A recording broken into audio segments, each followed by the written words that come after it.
সদা খিচুড়ি আলেমে পরিণত হয়ে যাবেন।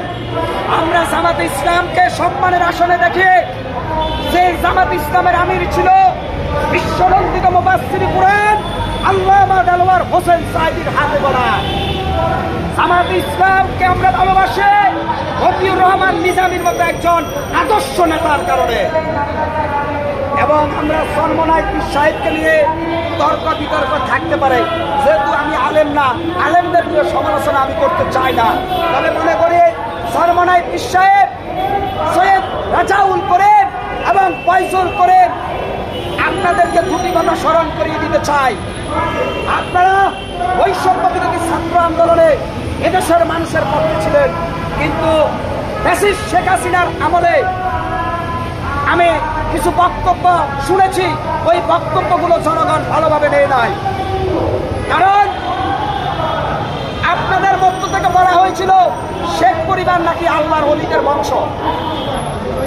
ফয়জুল করিম সাহেব বাইতুল মুকাররম মসজিদের গেটের সামনে দাঁড়িয়ে লাখো মানুষের সামনে বলেছিলেন যে বঙ্গবন্ধু শেখ মুজিবুর রহমানের 14 পুরুষের নাম তিনি জানেন। পরবর্তীতে আমি একটু খোঁজ খবর নিয়ে দেখলাম বঙ্গবন্ধুর 3 পুরুষের নামও কোনো ইতিহাস ভূগোলে নাই। তাহলে ফয়জুল করিম সাহেব একজন সুনামধন্য আলেম, আপনার কাছে প্রশ্ন রাখি, শেখ পরিবারের 14 পুরুষের নাম আমি এখন দেখতে চাই, কোন বইতে লেখা আছে একটু দেখান। এই অতিরঞ্জিত কথাগুলো বলার কারণে বাংলাদেশের অনেক ইসলামিক দলগুলো চরমনাই পীরের প্রতি নাখোশ। কারণ আল্লাহ পাক কোরআনে বলেছে, আমার প্রিয় নবী মুহাম্মদ সাল্লাল্লাহু আলাইহি সাল্লাম যা বলেছে আমার কথা, যদি হযরত মুহাম্মদ সাল্লাল্লাহু আলাইহি সাল্লাম কোরআন ব্যতীত একটি কথাও বানায়া বলতো, আল্লাহ বলছে আমি মুহাম্মদের কণ্ঠকে জিবরাইল ফেরেশতার মাধ্যমে কেটে ফেলে দিতাম।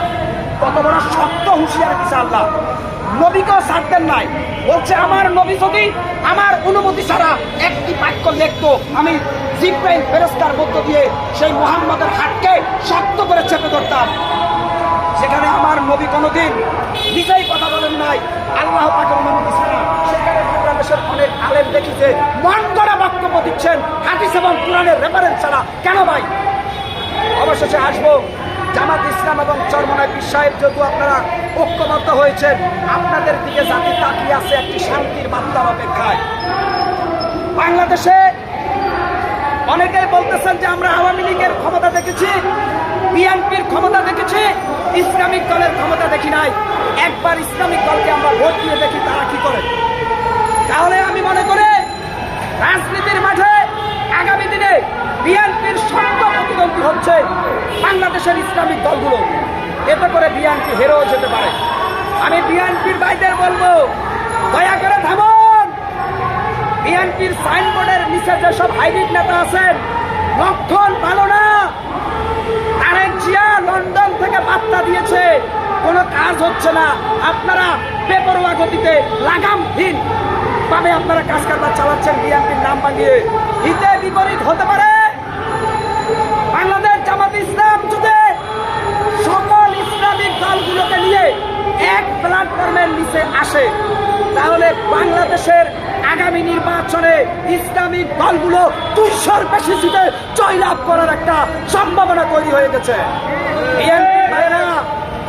বিএনপির ভাইরা মন খারাপ করবেন না।